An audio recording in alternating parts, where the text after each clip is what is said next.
మనిషి జన్మ తరహా క్రియ తరహా పాపి. So so it's applicable to every one.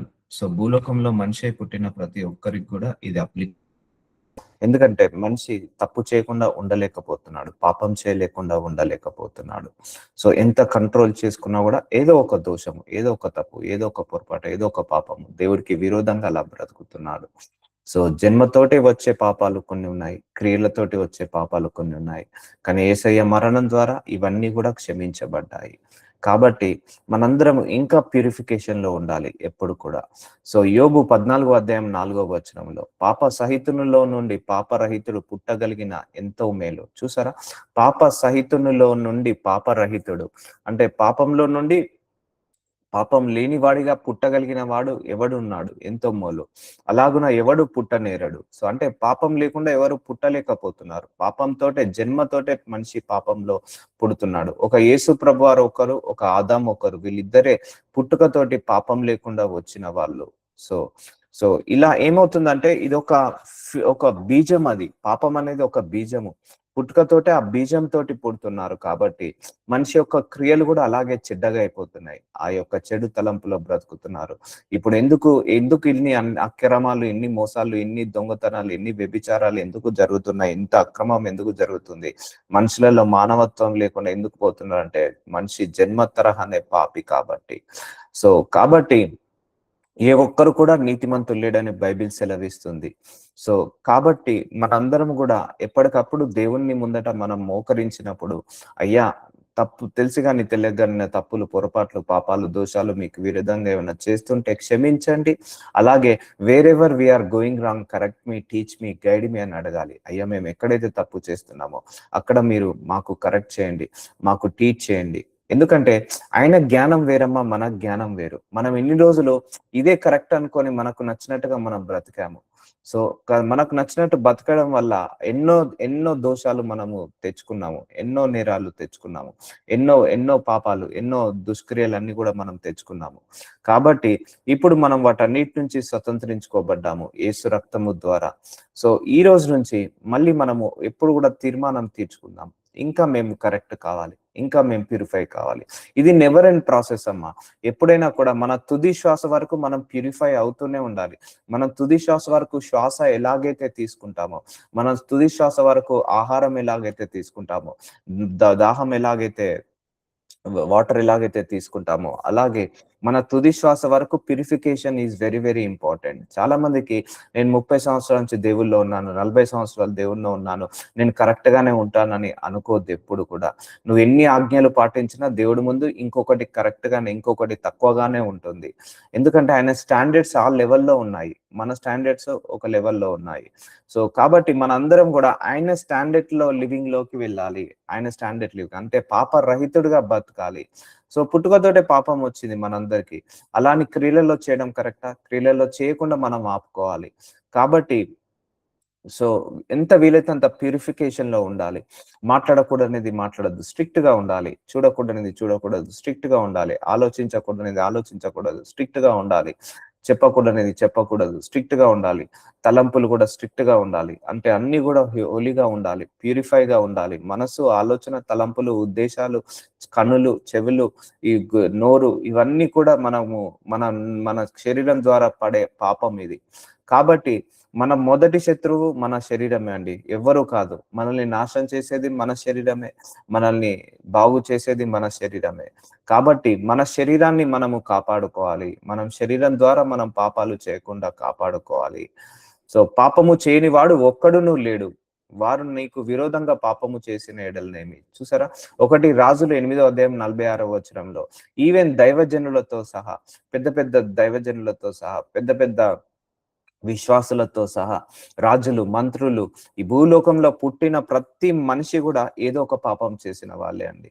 So పాపము చేయని వాడు ఒక్కడు లేడు. బైబిల్ ప్రకారము ఒక్క నీతిమంతుడు లేడు, బైబిల్ ప్రకారం ఒక్క పరిశుద్ధుడు లేడు.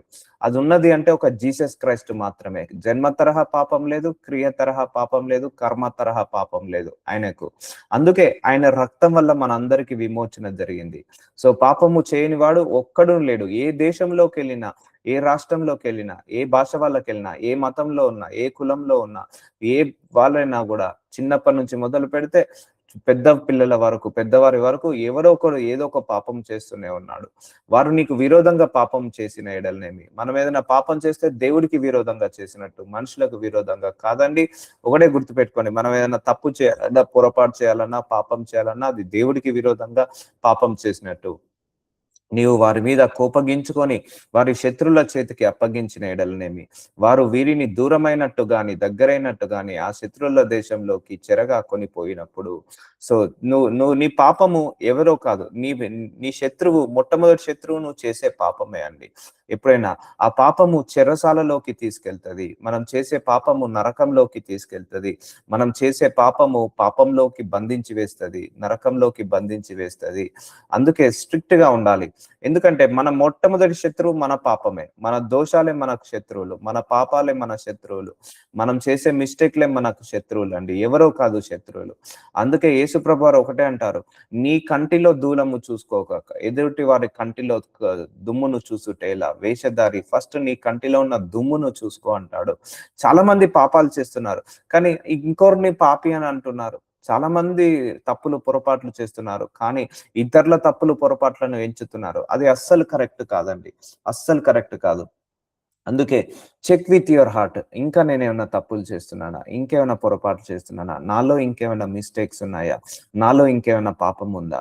ఎందుకంటే నిన్ను నువ్వు కరెక్ట్ చేసుకుంటేనే నువ్వు పరలోకానికి వెళ్తావు. నువ్వు పక్కోని కరెక్ట్ చేసుకుంటే నువ్వు పరలోకానికి వెళ్ళవు ఎప్పుడైనా కూడా. సో చాలా మందికి ఇప్పుడు ఏమవుతుందంటే అందరూ కూడా వాళ్ళు తప్పు చేశారు, వీళ్ళు తప్పు చేశారు, వీళ్ళు తప్పు చేశారు, వాళ్ళు తప్పు చేశారు అని వాళ్ళ మీద వీళ్ళ మీద నిందలేయడం, కానీ నేనే తప్పు చేశానని ఆలోచించుకునేవాడు ఎవరు లేరు. సో నీ తప్పులేంటిదో నువ్వు ఐడెంటిఫై చేయలేకపోతే నీకు విరోధంగా నువ్వే పాపం చేసినట్టు.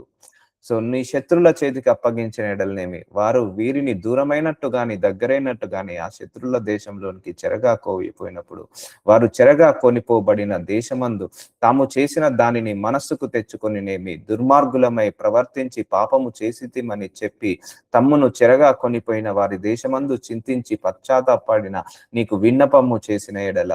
సో చూసారా అండి, మనం చేసే తప్పులను మనం ఐడెంటిఫై చేసి పశ్చాత్తాపపడాలి. సో పశ్చాత్తాపం పెంచిన ప్రాయశ్చిత్తము లేదండి. నువ్వు ఇప్పటి వరకు 1,00,000 తప్పులు చేయని, 1,00,000 పొరపాట్లు చేయని, 1,00,000 పాపాలు చేయని, ఒక్క పశ్చాత్తాపంతో ప్రార్థిస్తే దేవుడు వాటన్నిటిని తుడిచివేస్తాడు.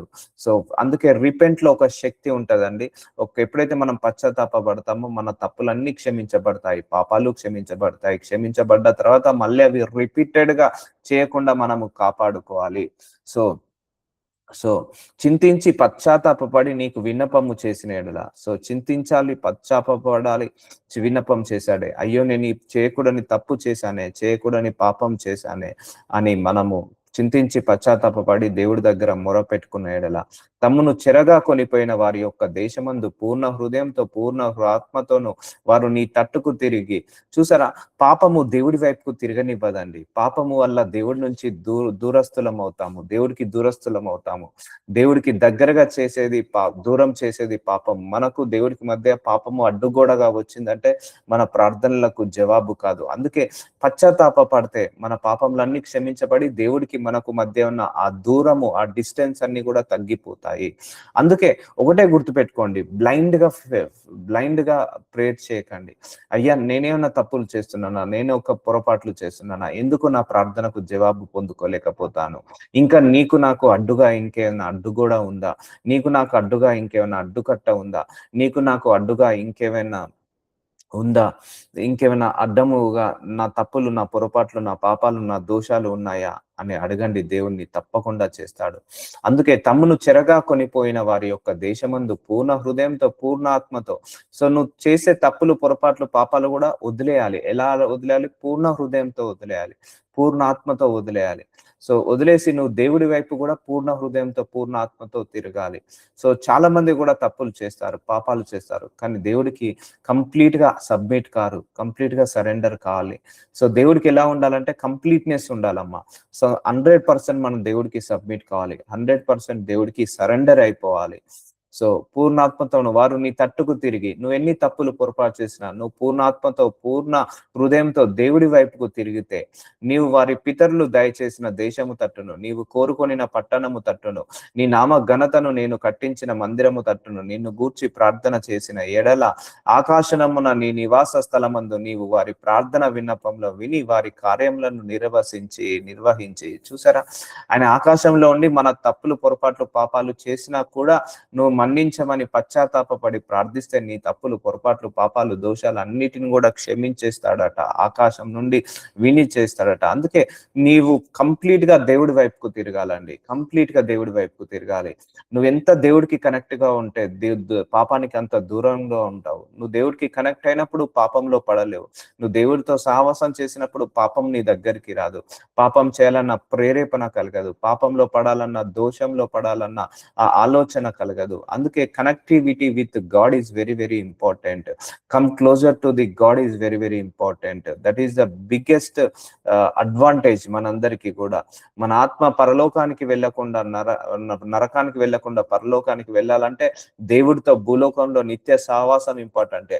ఒక్క 1 వీక్ మనం ప్రార్థన చేసుకోలేదు అనుకోండి, కథం పాపం మనిషి పాపంలో పడిపోతాడు.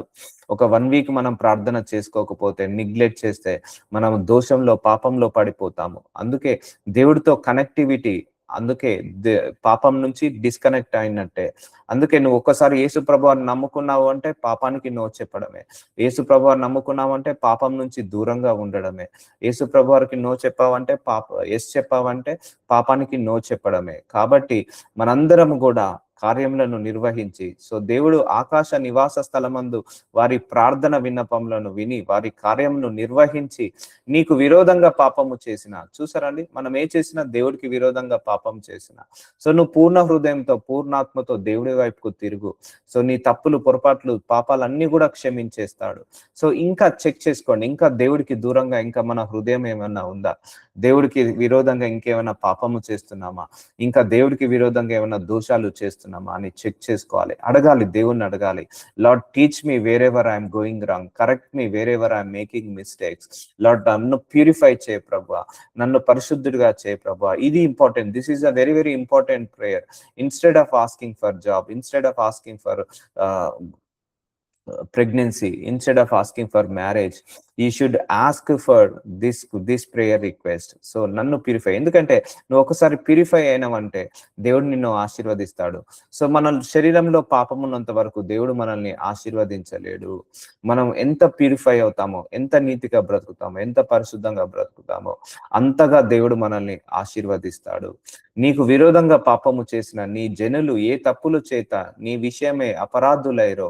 చూసారా, మనం ఏ చేసినా కూడా దేవుడికి విరోధమే అండి. నువ్వు మనుషులకు ఒకరి గురించి నువ్వు అబద్ధ సాక్ష్యం చెప్పావు, అది ఆ మనుషులకు ఏమి కాదు, కానీ నీకే దేవుడి ముందట నువ్వు అబద్ధ సాక్షిగా మారిపోతావు.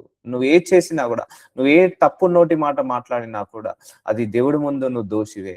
నువ్వు ఏ తప్పుడు మాటలు చెప్పినా కూడా అది దేవుడి ముందు దోషివే. నువ్వు ఎన్ని పొరపాటు చేసినా, ఎన్ని దోషాలు చేసినా అది దేవుడి ముందు నువ్వు దోషివే.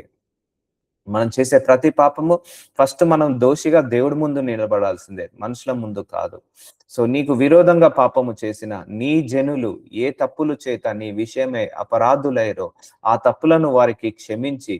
చూసారా, మనం ఏ విషయంలో తప్పులయ్యామో ఆ తప్పులను వారు క్షమించి వారిని చెరలో కొనిపోయిన వారు వారిని కనికరించినట్లు వారి ఎడల కనికరము పుట్టించుము.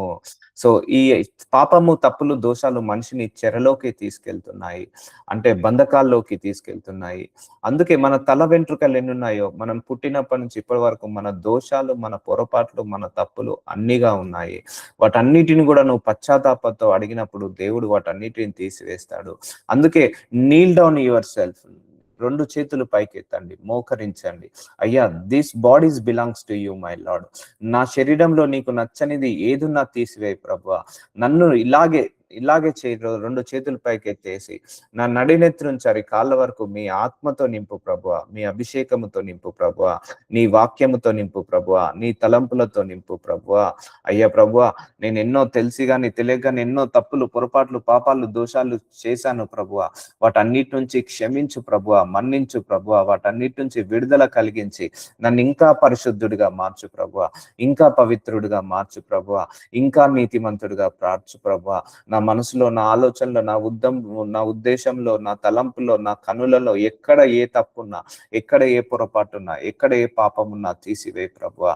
నన్ను ప్యూరిఫై చేయ ప్రభువా. So you should ask like that. So అప్పుడు దేవుడు నిన్ను ప్యూరిఫై చేస్తాడు. Then your blessings will be released. అప్పుడు నీకు పరలోక ద్వారాలోపనే నీ మీద ఆశీర్వాదం అనే వర్షం కుమ్మరించబడుతుంది. సో ఉంటది మనిషిలో, ఎక్కడో ఒక దగ్గర గర్వం ఉంటది, ఎక్కడో ఒక దగ్గర అసూయ ఉంటది, ఎక్కడో ఒక దగ్గర పాపపు తలంపులు ఉంటాయి, చెడు తలంపులు ఉంటాయి. సో వాటన్నిటిని కూడా తీసివేయమని అడగాలి. ఎందుకంటే నువ్వు ఏది చేసినా కూడా దేవుడికి విరోధంగా పాపం చేసినట్టే. దేవుడికి విరోధంగా పాపం చేసినప్పుడు మన మీద ఆ ఆశీర్వాదం అనే వర్షాన్ని కుమ్మరించలేకపోతాము, ఆ ఆశీర్వాదాన్ని మనం రిసీవ్ చేసుకోలేకపోతాము. నీ జనులు ఏ తప్పుల చేత, అంటే ఎవరు ఏ తప్పు చేసినా కూడా నీ విషయమే అపరాధులైరో.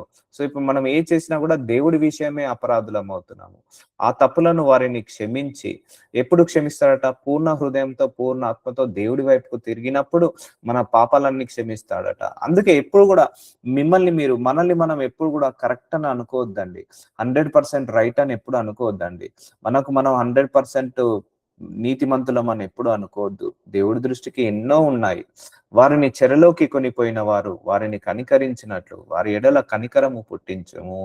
సో దేవుడి యొక్క కృప, దేవుడి యొక్క కనికరము ఎప్పుడు పుట్టిస్తుంది? నువ్వు పశ్చాత్తాపడి ప్రార్థించినప్పుడు, ప్రాధేయపడ్డప్పుడు దేవుడి యొక్క కనికరాన్ని చూస్తాను. అందుకే turn your heart towards to the God. దేవుడి వైపుకి మనందరి హృదయాలను తిప్పాలి. మన హృదయము దేవుడికి దగ్గరగా కావాలి. మన హృదయంలో ఎలాంటి చెడు కోరికలు, చెడు ఆలోచనలు, శారీరక సంబంధమైన కోరికలు ఏవి లేకుండా చూసుకోవాలి. ఇవి అన్ని కూడా మనకు చాలా చాలా ఇంపార్టెంట్ మర్మాలండి. ఇవి చాలా లోతైన మర్మాలు. ఎందుకంటే మనకు తెలియకుండానే చిన్నప్పటి నుంచి మనకు నచ్చినట్టుగా జీవించేసాము. శరీరం ఏది చెప్తే అది విన్నాము, మనసు ఏది చెప్తే అది విన్నాము, మన పేరెంట్స్ ఏది చెప్తే అది విన్నాము. కానీ అది నిజంగా దేవుడికి అనుకూలమైనదా కాదా అని ఆలోచించలేదు. కానీ ఇప్పుడు మనందరికి ఒక వాక్యం అనే ఖడ్గాన్ని ఇచ్చాడు. ఈ వాక్యం ద్వారా మనందరము కూడా ప్యూరిఫై అవుతాము. అందుకే వాక్యము చాలా ఇంపార్టెంట్ అండి. నేను ఎప్పుడైతే వాక్యాన్ని ఎక్కువగా చదవడం మొదలు పెట్టానో ఈ లోకం నుంచి డిస్కనెక్ట్ కావడం చూశాను. ఎప్పుడైతే నేను వాక్యాన్ని ఎక్కువగా ధ్యానించడం మొదలు పెట్టానో ఈ లోకం నుంచి, ఈ లోక సంబంధమైన వాటి మీద నుంచి మనసు లేకుండా దేవుడితో కనెక్ట్ కావడం జరిగింది. అందుకే వాక్యం ఎప్పుడైనా దేవుడితో కనెక్ట్ చేస్తుంది. వాక్యం ఎప్పుడైనా కూడా దేవుడికి అనుకూలంగా వెళ్ళేలాగా చేస్తుంది. అందుకే రీడ్ యువర్ బైబిల్. మంచి మంచి చాప్టర్స్ ఉన్నాయి, మంచి మంచి వర్స్లు ఉన్నాయి, చదవండి, ప్యూరిఫై కాండి. నువ్వు వాక్యం చదువుతుంటే కూడా నీకు తెలియకుండానే నీ లోపల ప్యూరిఫికేషన్ వస్తుంది. అందుకే వాక్యం ఎప్పుడైనా అద్దము లాంటిది. సో అద్దము లాంటిది. మన ముఖము అద్దంలో ఎలాగైతే చూసుకుంటామో వాక్యము చదువుతున్నప్పుడు నీ తప్పులు, నీ పొరపాట్లు, నీ పాపాలన్నిటిని కూడా చూపిస్తుంది వాక్యము. అందుకే స్పెండ్ టైం విత్ బైబిల్. అప్పుడు యెహోవా నా ఆత్మ నరులతో ఎల్లప్పుడూ వాదించదు. ఆదికాండం 6:3 యెహోవా నా ఆత్మ నరులతో ఎల్లప్పుడూ వాదించదు. దేవుడు అంటున్నాడు, ఇక నా ఆత్మ నరులతో ఎప్పుడో వాదించదు. వారు తమ అక్రమ విషయములలో నరమాత్రులై ఉన్నారు. చూసారా, అక్రమ విషయంలో వాళ్ళు నరమాత్రులు ఉన్నారు.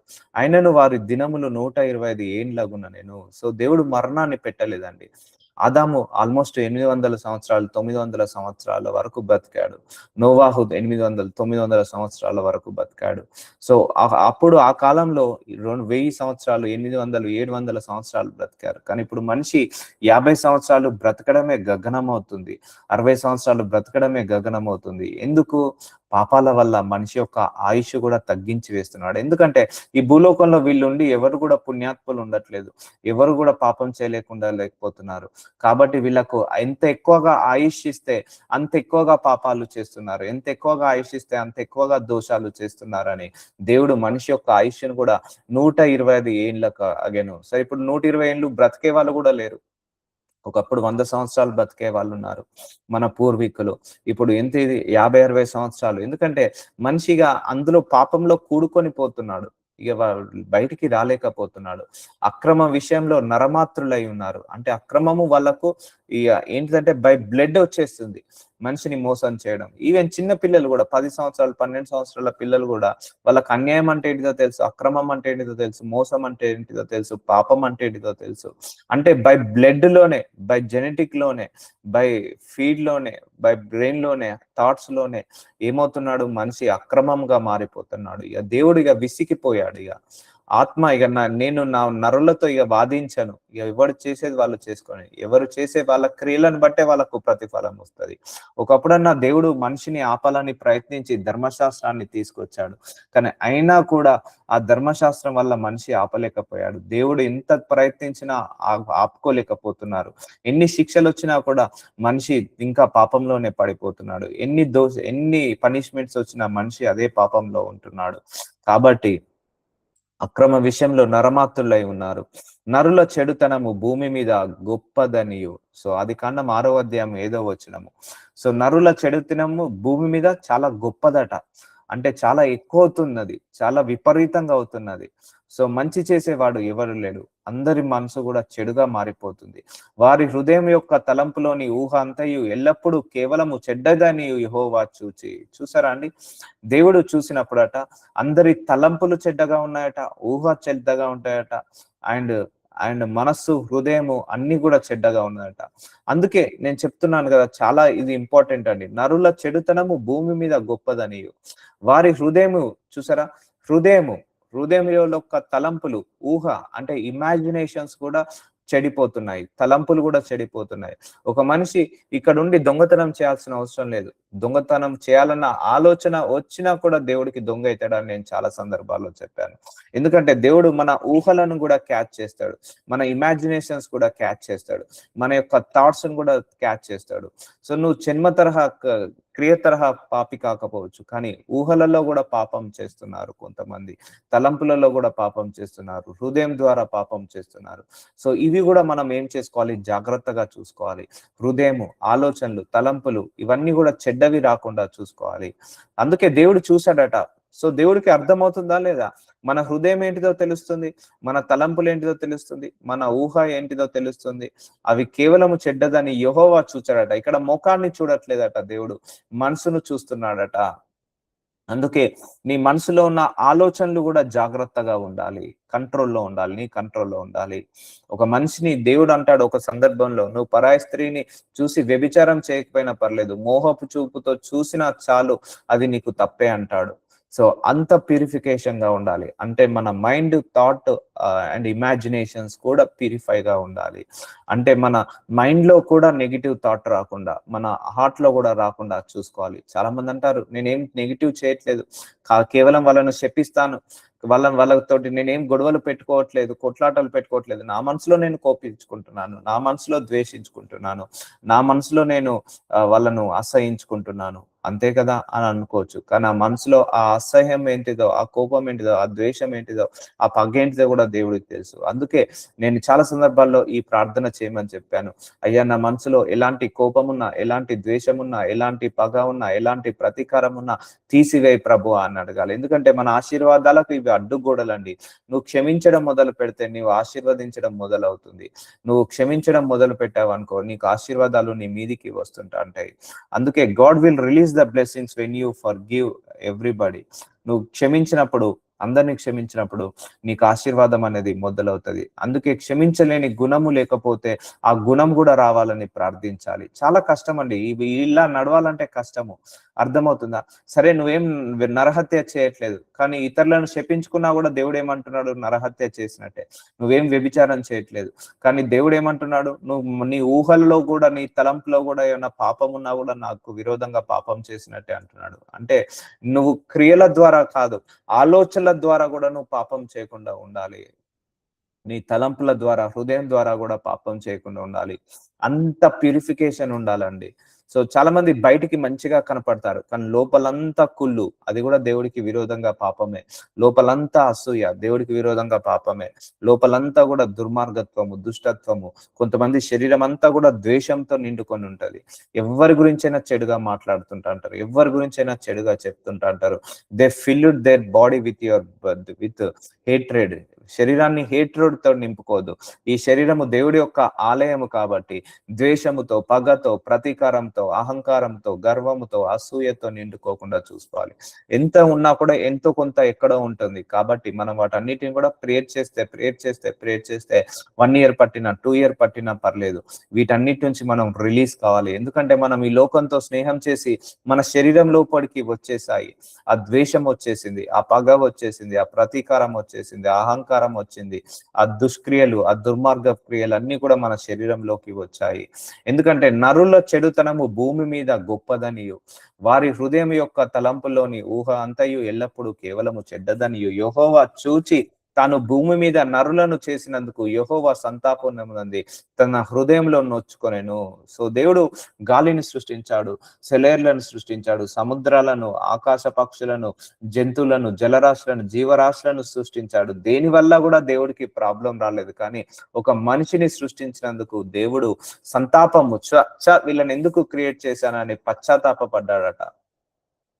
తన హృదయంలో నొచ్చుకున్నాడట. మనిషిని నేను ఎందుకు తయారు చేశాను, మనిషిని నేను ఎందుకు సృష్టించాను, ఒకవేళ మనిషిని సృష్టించకపోయి ఉంటే బాగుండు. చూసారా అండి, మనిషి దేవుణ్ణి ఎంతగా విసిగించాడో, మనిషి దేవుణ్ణే అలసిపోయేంతగా, దేవుడే ఇక ఏంటిది పశ్చాత్తాపడేంతగా. అంటే నేను రాంగ్ డిసిషన్, దేవుడు ఎప్పుడు కూడా రాంగ్ డిసిషన్ తీసుకోడు. కానీ అలాంటిది దేవుడే ఒక సందర్భంలో అనుకున్నాడు, మనుషులను సృష్టించినందుకు నేను రాంగ్ డిసిషన్ తీసుకున్నాను అనుకున్నాడట. చూసారా, అన్ని జంతువులు దేవుడికి చిత్త ప్రకారమే నడుస్తున్నాయి, కానీ మనిషి ఒక్కడే నడవలేకపోతున్నాడు. జన్మ తరహానే పాపిగా మారుతున్నాడు, జన్మ తరహానే దేవుడికి విరోధంగా పాపాలు చేస్తున్నాడు. ఇప్పుడు మనం ఇప్పటి వరకు చిన్నప్పటి నుంచి ఇప్పటి వరకు ఎన్నో దోషాలు, ఎన్నో తప్పులు, ఎన్నో పాపాలు చేశాం కదా. అది మన పేరెంట్స్ కో, మన లైఫ్ పార్ట్నర్ కో విరోధంగా కాదు, అవన్నీ కూడా దేవుడికి విరోధంగా చేసినట్టే. అందుకే దేవుడు పశ్చాత్తాపడ్డాడట, మనసులో నొచ్చుకున్నాడట, బాధపడ్డాడట. ఎందుకు? నరులను చేసినందుకు సంతాపము పొందాడంట, రిపెంట్ అవుతున్నాడట. సో ఇంత డేంజరస్ స్థాయికి మనిషి వెళ్ళాడంటే చూడండి. ఇది ఎప్పుడు 4,000-6,000 సంవత్సరాల క్రితము, అంటే నోవాహు జలప్రలయం రాకముందుకు. సో మనిషిని చేసుకోవడం తప్పైంది అనిపించింది. కానీ ఇప్పుడు ఇంకా చూడండి, ఇప్పుడు కూడా అలాంటి కాలంలోనే ఉన్నాము, నోవాహు కాలంలోనే. ఎక్కడైనా నీతి ఉందా అండి? ఎక్కడైనా నిజాయితీ ఉందా అండి? నిజంగా చెప్పాలంటే విసిగిపోతున్నాం మనుషుల ప్రవర్తన భరించలేక. ఈవెన్ సొంత అక్క చెల్లెలను నమ్మలేని పరిస్థితి, సొంత అన్నదమ్ములను నమ్మలేని పరిస్థితి, సొంత తల్లిదండ్రులను కూడా నమ్మలేని పరిస్థితి, సొంత భార్య భర్తను, పిల్లల్ని కూడా నమ్మలేని పరిస్థితి, ఎవరిని నమ్మలేని పరిస్థితి.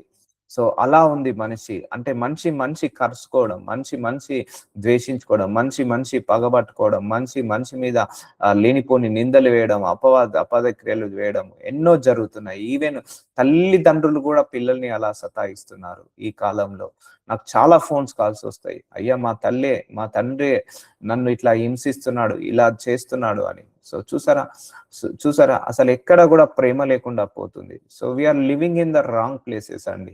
మనందరం కూడా తప్పుడు దేశంలో, తప్పుడు మనుషుల మధ్య నివసిస్తున్నాము. ఎక్కడ కూడా ఆఫీస్ లో వెళ్తే పాలిటిక్సే, అక్కడ సుఖం ఉండదు. ఇంటి దగ్గర అపార్ట్మెంట్ లో పాలిటిక్సే, అక్కడ సుఖం ఉండదు. ఇంట్లో పాలిటిక్సే, అక్కడ సుఖం ఉండదు. బయట పాలిటిక్సే, అక్కడ సుఖం ఉండదు. మనిషికి ఎక్కడ సుఖం లేకుండా మనిషి పోడ్చుకొని చచ్చిపోతున్నాడు, మనిషి ద్వేషించుకొని చనిపోతున్నాడు, మనిషి పాపాలు, దోషాలు చేస్తూ చనిపోతున్నాడు. చూసారా అండి, దేవుడు ఎన్ని స్టాండర్డ్స్ పెట్టాడో. నీ హృదయాలు, నీ ఆలోచనలు, నీ తలంపులు కూడా బాగుండాలి, అవి కూడా పాపం చేయొద్దు అని అంటున్నాడు. సో మనం కరెక్ట్ గానే ఉంటాము, కానీ అవతలోడు ఉండనివ్వడే, అదో ప్రాబ్లం. మనం కరెక్ట్ గానే, ఇప్పుడు మనందరికీ వాక్యం తెలుసు, ఇలా వాక్యం ద్వారా నేను బ్రతుకుతున్నాను, నిజంగా I'm living in the word of God. కానీ ఇలా ఎవరైనా బ్రతుకుతారా? ఆలోచనలో కూడా తప్పు చేయకుండా. ఒక మనిషి నాకు చిన్నప్పటి నుంచి ఒక గుణం, ఒక మనిషి గురించి నెగిటివ్ గా మాట్లాడడం నాకు ఇష్టం ఉండదు. నా దగ్గర ఎవరైనా మాట్లాడినా కూడా నేను ఎంటర్టైన్ చేయను. ఇది నా గుణము చిన్నప్పటి నుంచి. ఎవరి గురించి కూడా నెగిటివ్ గా చెప్పను, ఎవరి గురించి కూడా నెగిటివ్ గా మాట్లాడను. ఒకవేళ నా గురించి నెగిటివ్ గా మాట్లాడినా కూడా మాట్లాడను. అలా ఎవరైనా బ్రతుకుతారా అండి? ఎవ్వరు బ్రతకరు, ఎవ్వరు ఉండరు. ఒక మనిషి గురించి నెగిటివ్ గా మాట్లాడకుండా ఎవరు ఉండరు. సో అలా మనము ఇలా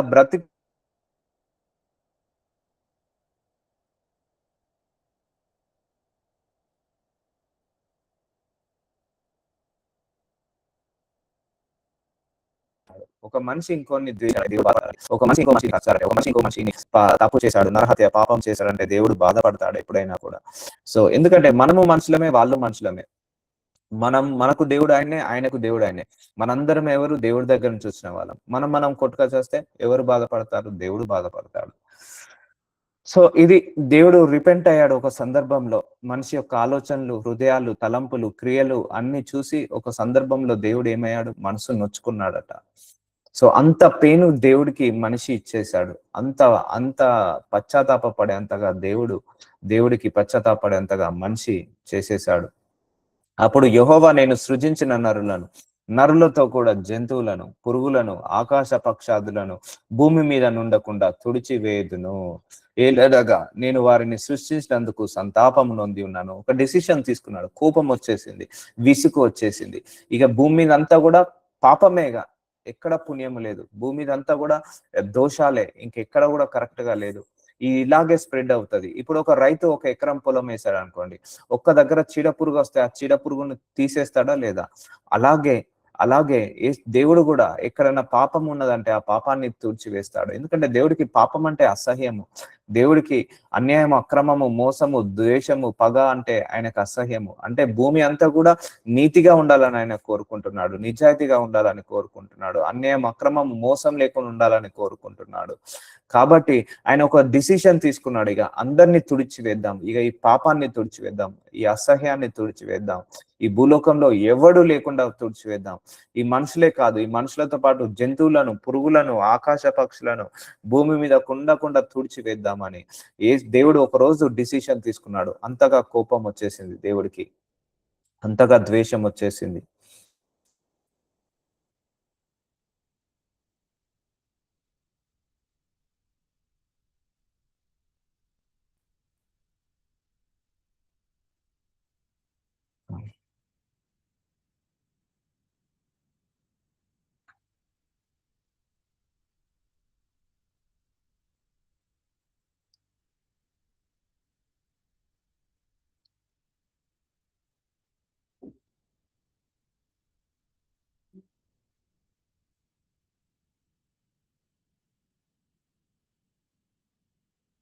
Thank you, Jesus. One second.